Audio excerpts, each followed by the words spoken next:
Assalamualaikum warahmatullahi wabarakatuh dan selamat sejahtera, saya Cikgu Umaira.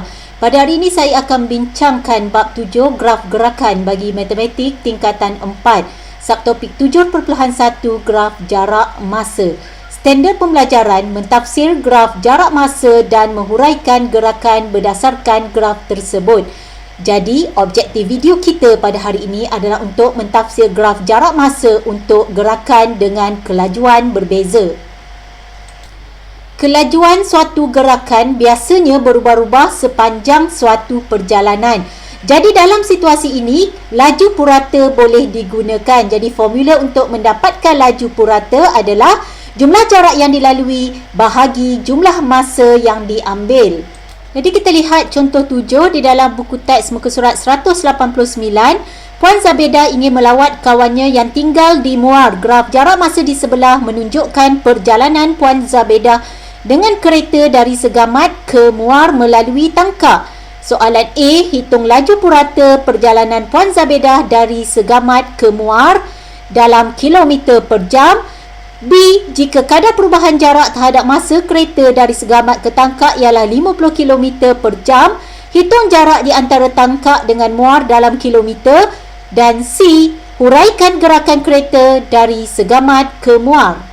Jadi di sini kita kenal pasti laju purata formulanya adalah jumlah jarak bahagi jumlah masa. Jadi kenal pasti garis graf bermaksud daripada O kepada titik T untuk Tangkak kepada titik M untuk Muar. Jadi jumlah jarak bermaksud jarak daripada O kepada M iaitu 80 km dan jumlah masanya adalah 1.5 jam. Jadi kita masukkan 1.5 jam di sini. Jadi kita boleh selesaikan menggunakan kalkulator. 80 bahagi 1.5, maka jawapannya adalah 53.33 atau kita boleh tukarkan kepada pecahan 53 1/3 jam iaitu dalam unit kilometer per jam. Jadi kita dah dapat soalan A iaitu laju purata.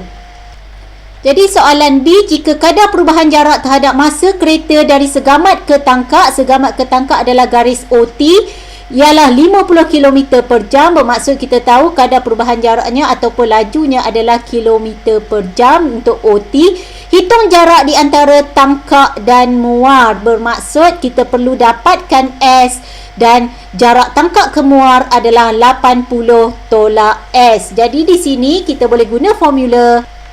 Jumlah jarak iaitu S adalah bersamaan laju untuk OT iaitu sehingga S darab masanya. Jadi laju diberi dalam soalan tadi kita telah huraikan 50 km per jam, darab masanya di sini adalah 1 jam. Jadi nampak daripada O kepada T masanya 1.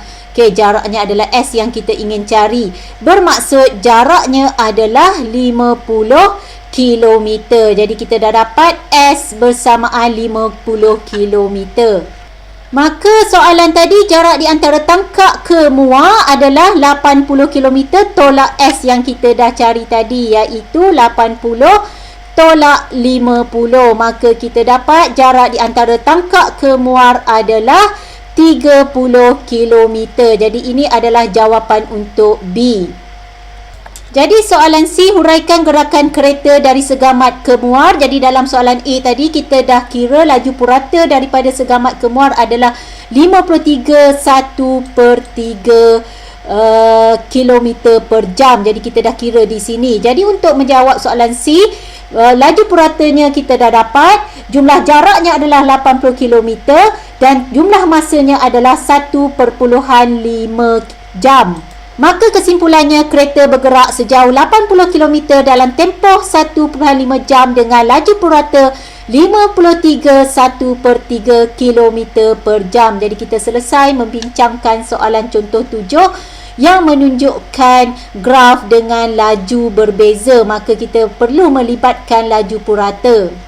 Sekian untuk video pada kali ini. Video seterusnya kita akan belajar bagaimana menyelesaikan masalah yang melibatkan graf jarak masa. Dengan ini, sekian, terima kasih.